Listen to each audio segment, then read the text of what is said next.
next section.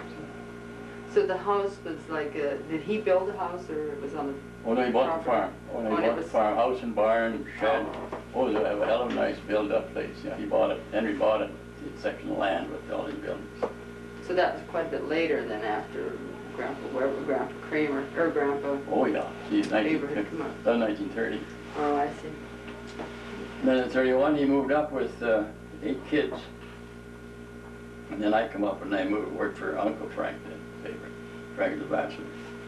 So that's where I worked for 6 years there. So I worked out for 12 years after that. Wow. Okay, Richard, I think that's pretty good time. Better? Yeah. How long did we go? 1 hour, 40 seconds.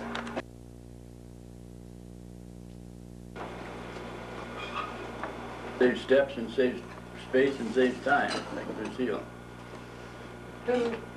You talk to me? Yeah. I said you're one that uses your head. It saves steps and saves time and saves space. Okay, I'm going to start here, guys. Oh, actually, okay. We're now recording, talking to Dad on August 27th, 1994 at the kitchen table. So, where we left off, you were still in Iowa. So, let's start talking about when you first came to Canada, how you decided to come and what life was like for you here.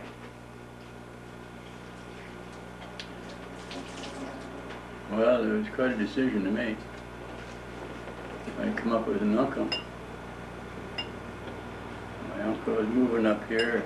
He bought some land up here and he was going to move up. The family up the next year, but that year he just come up with the crop in, and I come up with it and helped put the crop in. I worked for him this summer, and we put the crop in, and then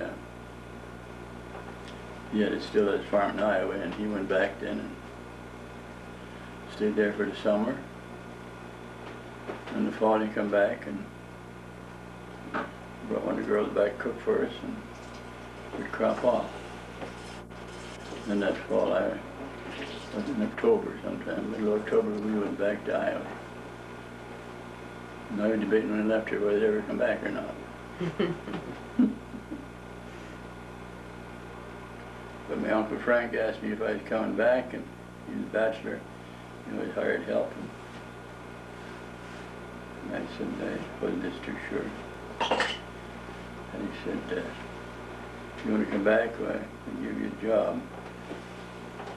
But he had a fellow there, he didn't do much himself as far as working. Frank didn't, he was kind of retired, took it easy, and he just had hired men to do the work and look over after the place. But I didn't like the boss, the fellow he had working for him. I think he was kind of abrupt. I said I didn't think I would be able to work with that fellow.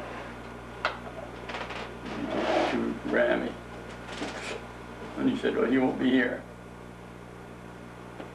He said, it'll be you that'll be looking after him. So then, through the winter, then they decided to come back.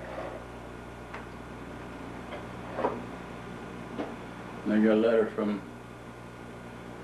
my girlfriend up here. Christina? Yeah. Yes? About Christmas time, and she said she missed me, so I thought maybe That helped with your decision? Yeah. Maybe. And come back up. So then you came back in the spring?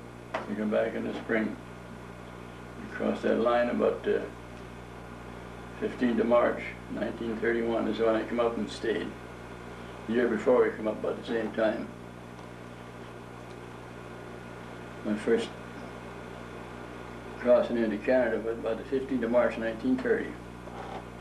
When I went first year, and then went home for the winter and come back in the spring. Then did you work at Frank's farm Mhm. for the next 6 years. 6 years? Worked there for 6 years. And your wages were? $15 a month. One year I get $175, and after a year looked a little better, the crop was a little better, I got 200 for the year. Actually, but I had use of his car. Uh-huh. I got a few extras that my uncle let me drive his car and things like that. But I looked after the place. He never even come out to the yard to see how anything was going. He just left it all up to me. He had about 40 cows, good cows, Herefords. How much land did he have? He had a section and a quarter. Did you He had a use section and a half. horses then to farm or tractor? With horses and a tractor. He had a tractor. There wasn't too many people that had tractors, but he had one. 1530 International. Did you put up hay then, too? Oh, yeah. We put up a lot of feed. Had to put up a lot of feed for them cattle.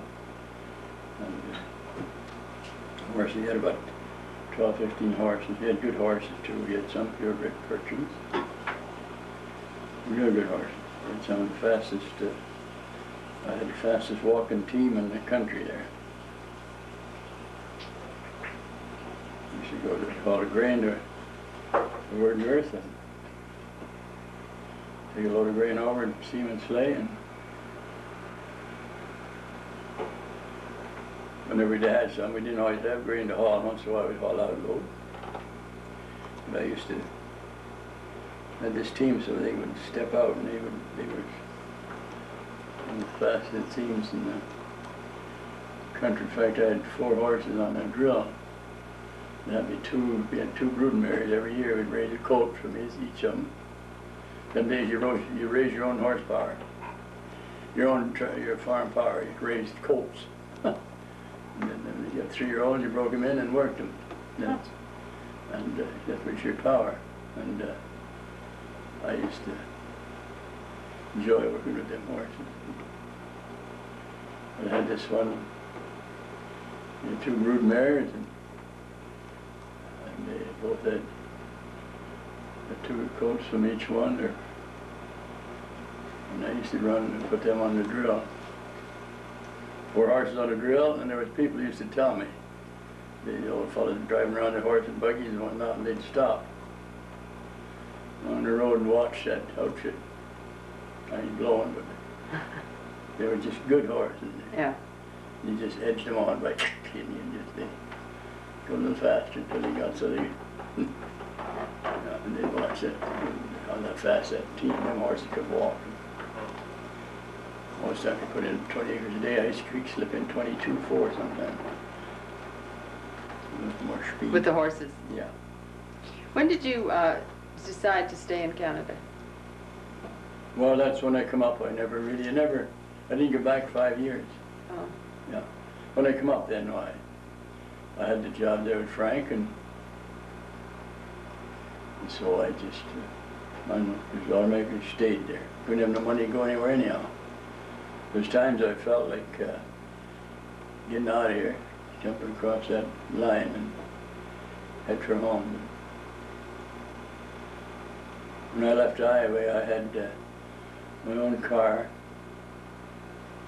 nice little Chevy Roadster, What color was it? red, bright red. It was one of the only red cars around, and purple fenders. 4 fenders were painted purple. And at a top, like you put down, and the side steps was a green light on one side and a red one on the other. Little light on the running board that you could put on. Showed off pretty good at night. No, when you were a young man in Canada and you weren't farming, what did you do? What were your fun things to do? Well, there wasn't much. It was curling, and Oh, curling. I you had to were learn curling? how to curl. Oh, my. I didn't know a thing about curling. Mm-hmm. And ball. in the summertime we played softball, because that's when they first started playing softball. They call it softball. Mhm. Now they call it fastball again. I learned how to. We had a pretty good team. Every school district, and every so often there was a school district, and they all had ball teams. Not only from the kids and also the grown-ups in the district would have a team, and then we'd have a tournament. Every school would have a tournament through the summer then. Well, play ball for the day and have winter roast, hamburgers. Oh, yeah, the hamburgers. Where did you learn to curl then? At Wordsworth. I learned, I curled with my uncle, Lou Faber, and John, and a neighbor, bachelor neighbor of Frank's, Jack McCracken, and he was quite a good curler. And I didn't know nothing about the game, and nobody told me about the game. I didn't know whether an in-turn meant or an out-turn. I just threw that rock at him where he had his room, right in there. Do you remember the first time you met Mom? Oh, yeah. I don't know if I should tell them or not. You met her at a dance? At a dance in Wordsworth, yeah. There's one first day, that would be about up here about 2-3 weeks, I guess. There was a little dance hall in Wordsworth there. There was another entertainment. Once a week you just have a dance there. And Oh, once a week? Yeah. What that, you know, like some outfit, somebody put on a dance, and you paid a quarter, the men paid a quarter to get in, and the lady brought lunch, and that's it. They got in free if they had lunch with. But I was in there sitting, there's a bench along the wall, you sat where you sat, and it wasn't that big a hall. And I see her, she walked from one end of the hall, and the other, and I was sitting at the far end. And I just seen her from the side and behind, a little bit from the front again.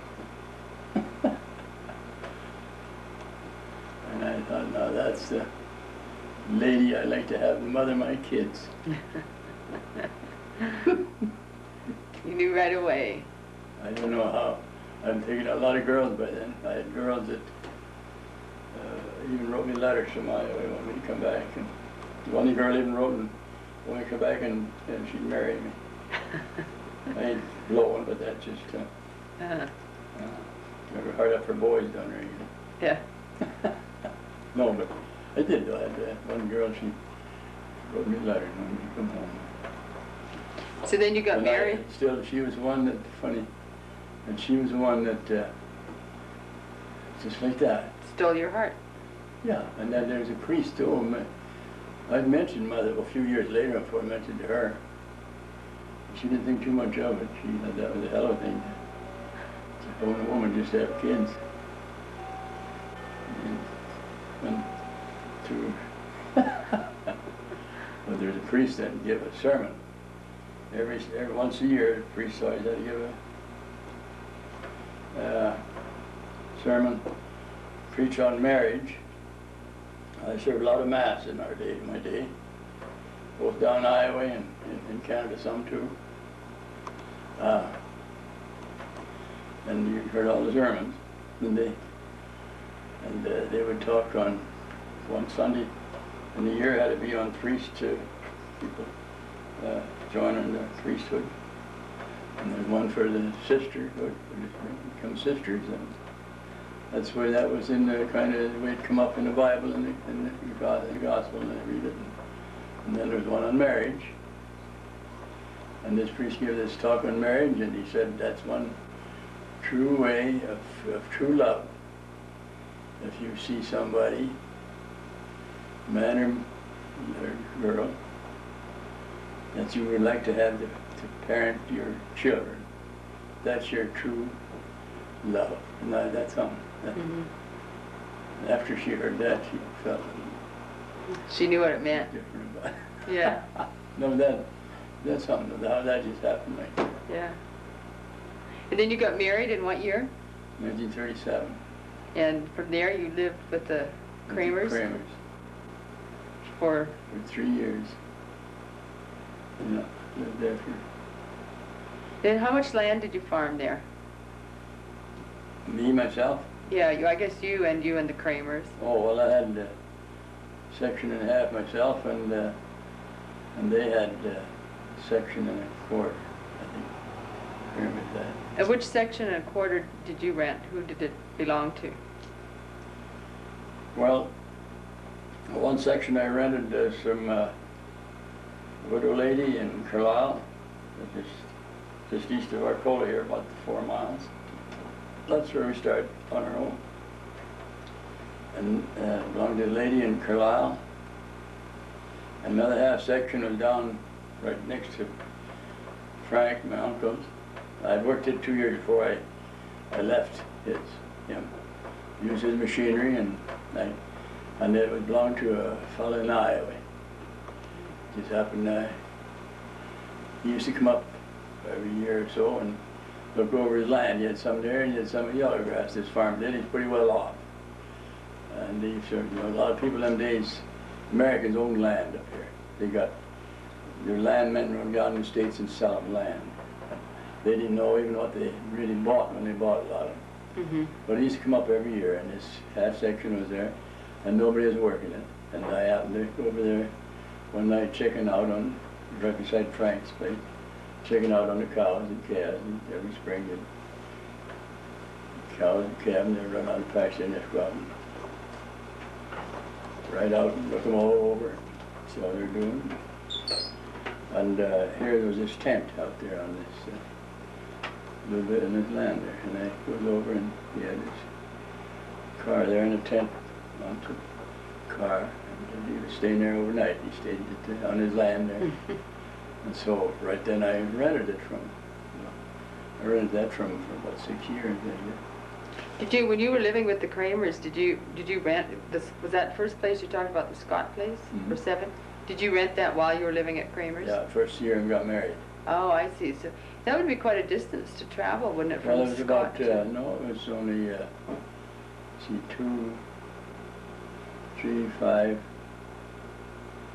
about 5 miles, 5 miles. 5.5. And then how, so you farmed it 3 years before you moved and lived there then? Yeah. On the Scott place? Yeah.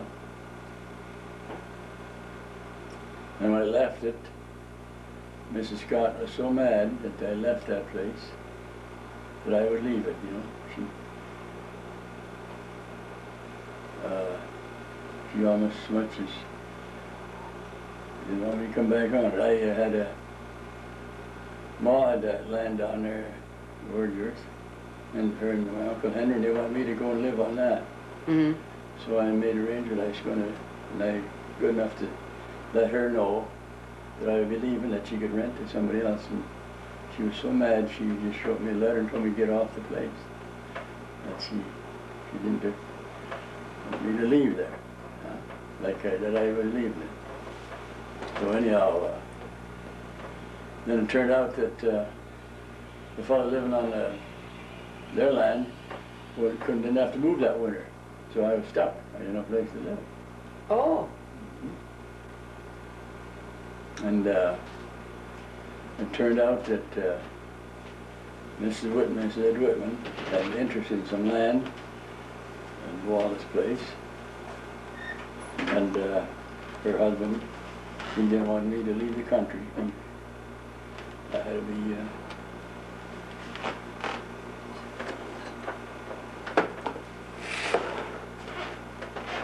so he come over, he knew I was stuck, and he said, I got, the wife still got a little say in that. It was in the estate, and looked after him by a trust company, and he said, and by gee, we're going to see that you get that farm. And there was about 6 or 7 after it. And the fellow that was looking after it from 4G come down, and he said, you know, this is something. He said, here's the Whitmans there. He said, they won't let me rent anybody else. They said, you've got to have it. That's, No, is this Yeah. the Phoenix place that you're Yeah. talking? Oh, that okay. was the one. Uh-huh. Yeah, I said, they didn't want you to get out of the country, leave the country. Anyhow, and we moved over there in the fall. And the day I moved, Mrs. Scott sent out word that I could, she was glad to have me stay. I kind of went back and see if I could stay for the winter at least. And she gave me permission, I could stay, yeah. But then I would be arranged. Would you like to have stayed there? Oh, well, yeah, I would have, well, the way it turned out, I wanted to get close to the power line to get power. Uh-huh. And that was a couple miles from the power. And so the way it turned out, oh yeah, it was a good farm and I done pretty good there. And, but I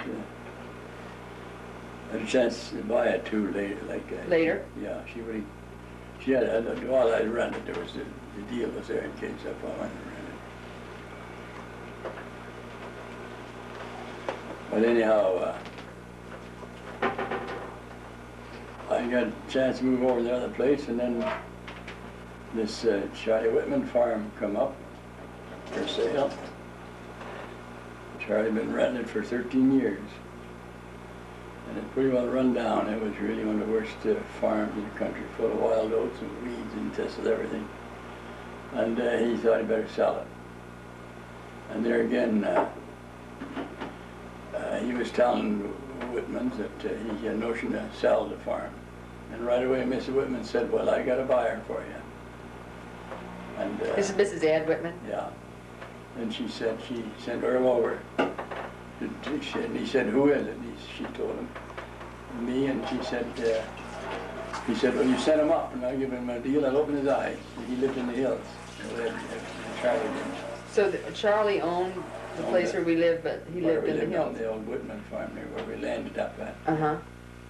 And he said, you send him up and I'll give him a deal, open his eyes. I went up there, I don't think it was 2 hours till we made the deal.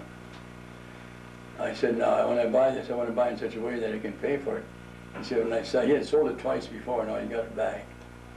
People couldn't pay for it and he got it back, and that it's sold. So he sure gave me a good deal on it. And there again, that was Whitman's. Miss Whitman said, you're not leaving this district, he said. You got a chance to buy that farm, why? They were great neighbors, they were great friends. Yeah. So you lived on 7 how many years then? Oh, I had rented for 5 years. I only lived there 2. 2 years. And then Mrs. winters. Mrs. Whitman owned that Phoenix place? Is that? No, she had part interest, it was an estate. Oh, an estate. Yeah, it was an estate, it was, I don't know how many in on it, but it was run by a trust company. She had part interest in it, yeah. So she would be your neighbor in all those 3 Yeah, places then? yeah, yeah. How did it feel then when you bought your farm? Was it a good feeling? Oh, that was a real, really a good feeling to be able to buy. And then, no that, but then right next to the power. And of course, them days nobody had power. Mm-hmm. And but I had my eye on them because, coming from Iowa, they was getting power down there and making use, farmers were. And up here, someone thought the farmer was no good to the farmer. The farmer couldn't make any use of the power. And the neighbor said, hell, you're crazy. It's just for town people. It's no good for farmers. Things like that. They didn't realize how good it was. And when I did get it, I had to tell them what, it was right after the war, that I had a special use for the power to save help. And the fellow said, you better put down something there that we can get this permit this through for you. So you get permit to get the power. And I put down, I had them that going to be using the melting machine and things like that. What year did you get the power then? 1941, Oh, 1941. 43, Oh, 42. gosh, I didn't realize it was that early. Wait, 1943. when you bought the Whitman place, when you bought the home place there, then how much land was that? That was a half section I bought. And does And that? rented a quarter. Okay. Bought a half section and rented a quarter. Yeah. And then which quarter did you rent? the one that crossed the road from the Whitman. Which you It eventually was still, bought it then. belonged to the same farm, Oh, I see. but I didn't want to put myself in debt too far. Uh-huh. The old timers, two of the old timers, even my father-in-law said, you, whatever you do, don't buy land because you're hard up, you know, you can't own land in this country. Everybody was going broke that had land. They were, taxes were going against it and they were losing it. You're better off you don't own land here. So, well, then Charlie Canton took and I said, well, boy, I'd like to have something on my name. And I got such a good deal there that I had 12 years to pay for it, and $300 a year. And no interest. Wow. Yeah, Charlie, when I made out the contract, we come into the lawyer here and we just made out the price, $3,650. First I bought it with Then you paid $3,600? and $50. And $50. And and I was supposed to, we're going to pay for it with grain. And I got thinking after we made the deal about grain, I thought, you know, there's so many different grades of grain, what is going to be number 1, 2, or 3, and this kind of stuff. So I just thought, well,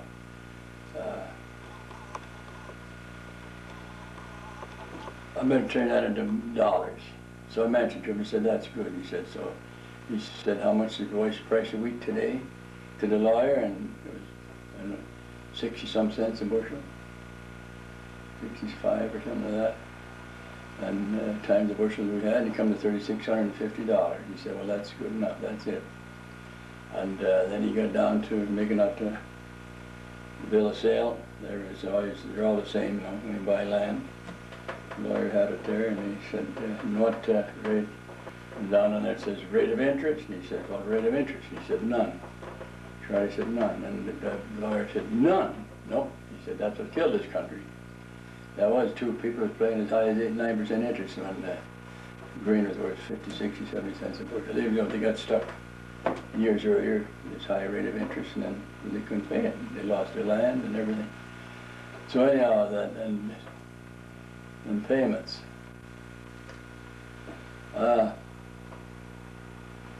See how many. He couldn't figure. He never went to school, old Charlie. He got how much. How about the payments? He said, well, that was $300 a year. That's what I paid, $300 a year for 12 years. Well, I paid it off second year. I wanted that deed. Oh, you paid it off the second year? Yes, I paid it off the second year I was there, and the lawyer said, oh, Pete McClellan, he's been a lawyer here for many years. That's the fastest I ever seen anybody buy a farm in this country and pay for it, in my business, and pay for it. What year did you buy the farm? In 1942. On 42. We moved there on the 20th of December, 1942. So you were there for Christmas. Yeah, just before Christmas. Did you have, what machinery did you have then by the time you moved there? Well, I had my own tractor. Mm-hmm. And one way, which I bought, first implement I bought. It was one of the first in the country. Yeah, first one in the country was right. John Deere one way. A lot of people used to come and see it. And all the other things that you need, not too much. My hay equipment, I had my mower and rake and stuff. A lot of it was used. I bought a lot of used machinery. I never went too much for new because you get the used pretty reasonable. Milk cows. How did you collect your milk cows? I mean, when did you start milking and how did you build your herd? Well, when I started on my own, I had one cow and a calf.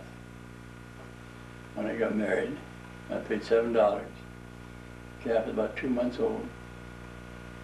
Her cow and a calf. She wasn't really a milk cow, but she had some dairy in her. And that's the one that put us through the first winter. And this made our living first. Sold her butter, traded in for groceries. But then I gradually bought, as I got a little money, I bought another cow or two, and I finally got up to, I'd go to sales, and I had finally when I was up there, I was milking about 8. guys were living on 7 on the first farm we was on there. When we moved up there, I had about 7 cows. In the Scott place? No, on the Scott place. Uh-huh. Yeah, on the Scott place, yeah, on the Scott farm. Yeah, we, then the gradually kept building on, raising more heifer calves. Finally got into some dairies, Ayrshire. First I was milking different breeds. There was some, we had the Hereford in there. And we just, so that's what kept us going as a milk cow. So they paid the grocery bill and paid the gas bill. I remember when we were living on the Scott place there, first year we were there, went to church and I couldn't afford to get a license for my car. So we got a Carlisle policeman down there, so I used to drive the team. We had a team and we call them Bennett buggy. Buggy made out of, trailer made out of old cars. I made this an old Model T. I bought the old Model T and made it myself. This trailer, put a box on it and everything. And put your team of horses. And we used to go to Carlisle and Mass and with that because I couldn't drive my car down there. Because you didn't have a license? Yeah. What kind of car did you have then? Model A. I bought it in 1935. Yeah. So you were here like 5 years before you had a car? Yeah. Well, really 4, that stationary like. Uh-huh. And I was fortunate that a lot of people didn't have cars. A lot of farmers didn't have cars. The Kramers didn't have it the last few years. Well, all the while I lived there in 3 years. They never had run their car. They couldn't afford to buy the license for it. They had a car there. But then Ben, the first 3 or 4 years, he farmed there. He never had a car. Johnny either. They drove team and buggy. Mm-hmm. Yeah, a lot of people didn't have cars. When And did, here I was $15 a month, hired man, and I had a car. When- Managing. when did the crops, like after, when did the crops start coming back after those tough years? Well, about 1937, 37, they started to come back. And then from then on, we got a little bit, it getting a little better. Yeah. What was the year you bought the milking machines?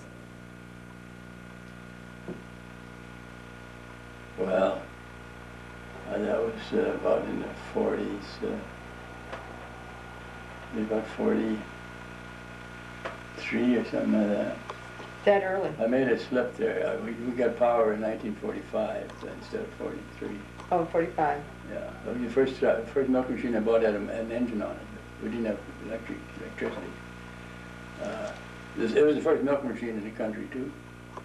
The one other one was in there, but it never was ever used very much. Up around the hills up there, somebody had a milk machine, they said. But this is the only one that's around that was used. And I come into the international dealer here and order a milk machine, and what the hell?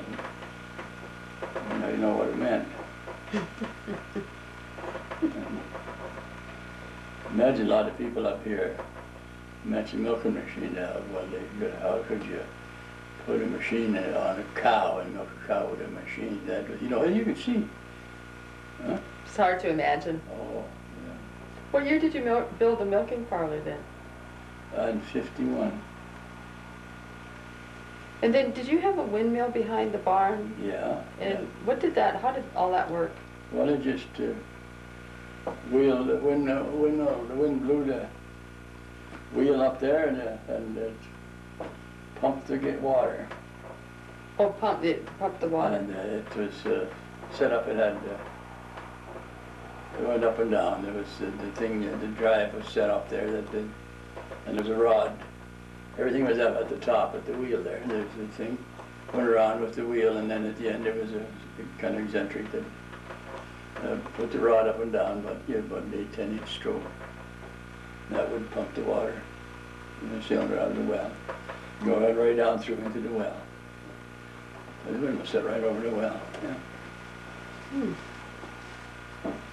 Then how, and then when you got electricity, then you didn't use the windmill anymore? No. Then we got electric, we got pumps, electric pumps. Put a well in the basement. And we got electricity. Well, about a year or so later. Mhm. And and piped it out to the barn. Oh, from the house? Yeah, that's we got the water at the barn from the well was in the basement. Mhm.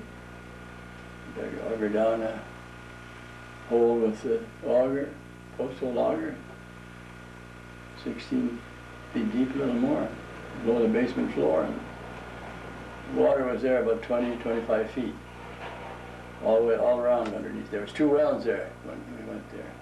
One behind the barn and one front, right in front of the house. With the pump on it? Yeah, hand pump on that. Yeah. So I put the sand point, first sand point in the country too that worked. Yeah, it was a fortunate thing too, how things do happen. The right person comes along at the right time. You know, a lot of things. It was just luck that is how it just happened. What year did you buy the next quarter then, the quarter across from Whitman's? Was it 3? I rented for 3 years and then I bought it. Yeah, And then after, how much did you pay for that then? $2,000. And did you buy it from old Charlie Whitman also? Yeah, I'll try it. And there again, no interest, and it's $500 a year Fine. payment. Yeah, I rented for 3 years. I should have bought it when I first got the farm, but I, like I said, they figured you should own land, but I had to have my house. I had to have a land, and so anyhow, I bought that and paid for it, and then I rented that quarter for 3 years, and I gave them $600 a year rent for 3 years. That's what I would've bought bought it. it. In that area, it's just that you got to third the crop, and it would just always come out about like that. Uh-huh. Yeah, where would have been payment towards the land if I'd bought it. Then what year did you buy the Wallace place?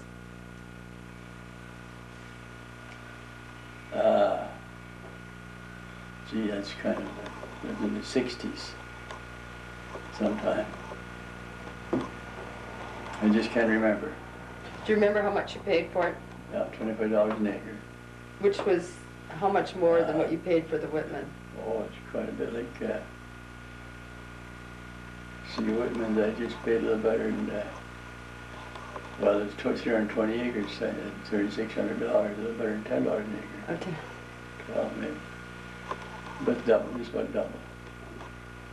And even at that, that was fairly reasonable too at that time. Well, it was average price, $25 an acre. Mm-hmm. That's $4,000 a quarter, Mm-hmm. And how much land was there? half section. Half section? There again, you had another quarter section he wanted to sell too, and I thought I had enough land, and, so I didn't buy it. And then he went and sold it. He gave it away pretty cheap too. I should have got in on it.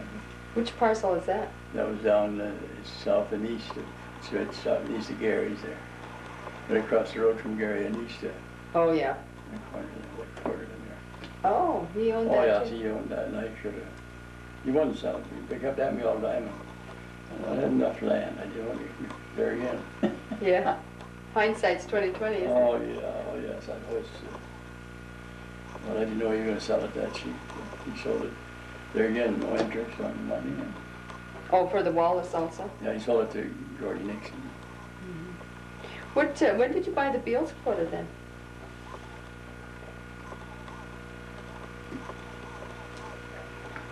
God, that's another good question. I don't know. It was in the '60s.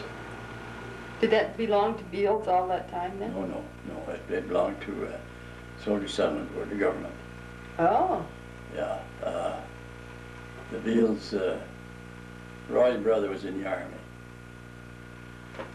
And And the boys that was in the army, when they come back, they had a chance to buy land, anything, property in town. But it had to be more than one, for some reason, it had to be more than one lot in town, they, you know. And they buy land, and they supplied them with the money at a very low rate of interest. But a lot of them didn't, they went broke, they didn't carry. A lot of them fellows didn't know how to farm in a way, and they, you know, and a lot of them lost their land, but that's the Beals.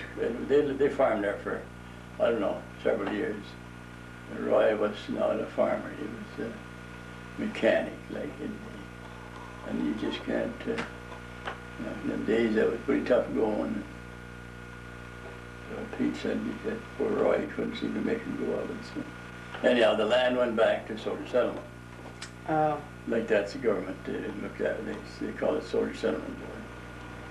And they had it advertised, and seen the post office one morning, come in there, and there was this. I looked it over, and my God, that's that quarter right not too far from us. So I just thought, well, I should put a bid on that. And the fellow that was working it, Bill Cameron, he had been working it for a bunch of years, had rented. And I just thought, now, all I do is I'll bid him, because nobody seemed to be interested in land. Land was, you know, nobody was going for buying any more land at the time. It was kind of this dead part of the season of the years again. And so I thought, well, I'll just send in $5 an acre. I sent in a bid for $800. And I never heard another thing from it. Went on for a month or two. And one day I met old Bill on the street, and he said, "You went and bought yourself some land, eh?" I said, "I don't know." "Yeah," he said, "you bought that Beals quarter out there." I bid on it, and he said, "I got a letter saying you got it." "Oh, yeah." So I don't know what I bid on, I told him. And he said, "You know, I wrote and told him, I walked over every foot of that, like he had farmed it, and it wasn't worth $1 or $500 for the quarter." I just had a notion that's what he would do. I know he would bid 500, I thought I'd just bid a little more. And just like, it worked. And of course, he didn't need the land. Old Bill had enough up there as it was. I was getting started, I needed it. Family coming up. Oh, he didn't bother me, but just think that I just had that instinct that he maybe would be bidding about $500. And so I got it for, and that's another cheap. $800. I even had to borrow the money half the money to pay for it. I think I borrowed from Jim Musty. Then when did you buy $800 for a quarter. When did you buy the McAlpin place? Well, that was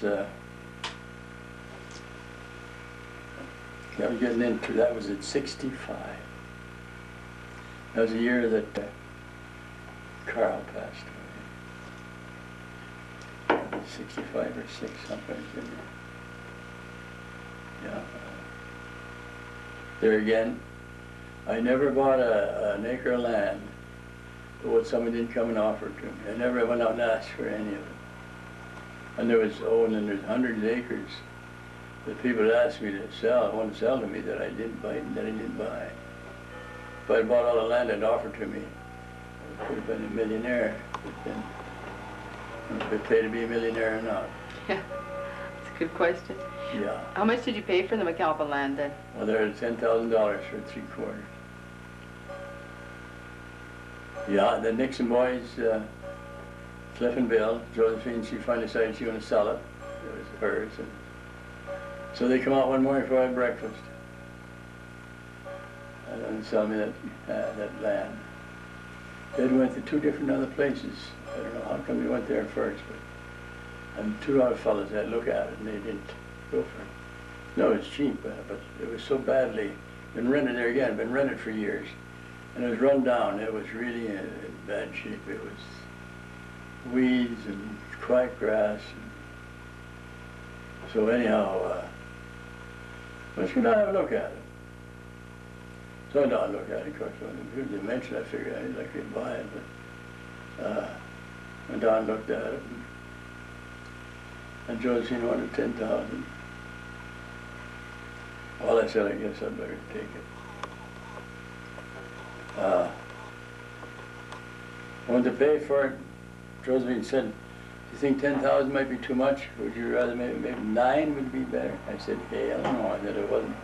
They were 10,000, they were the dollar. Why go down, you know? It's worth it.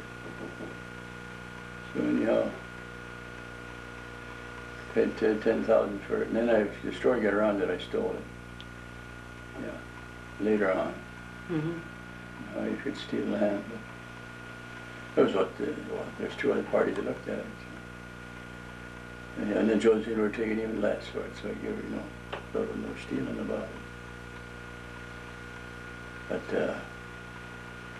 it was just something how they come along and offer me the land. And then when they come to pay for it, they said, we got Josephine down, and then she had to come down and make out the contract. They said, have you got enough money to pay for that? Are you going to, you know? Well, not really. I'm going to have to borrow some. We'll give it to you. So they borrowed Flip me. and Bill. Yeah, they borrowed me the money. Oh, they were so good to me. Yeah, they were. Oh, there's times when, of course, I helped them out a lot too in a way, but I mean, appreciate that. They really appreciate it. I'd be Clifford Lane in bed up there in Weyburn. Been there quite some time. Because of trouble walking, and they kept me in bed there. But anyhow, I'd go up to Weyburn and I'd buy cattle at the auction market. And stop in and see Cliff. Then, he said, what are you doing today? I said, oh, I just down. I bought some cattle up there. My checkbook's over there in the drawer. God, that girl, I don't know who the hell that was coming in here. It's June. All that color. Can you shut that off for a second? Sure. I just got to start taking.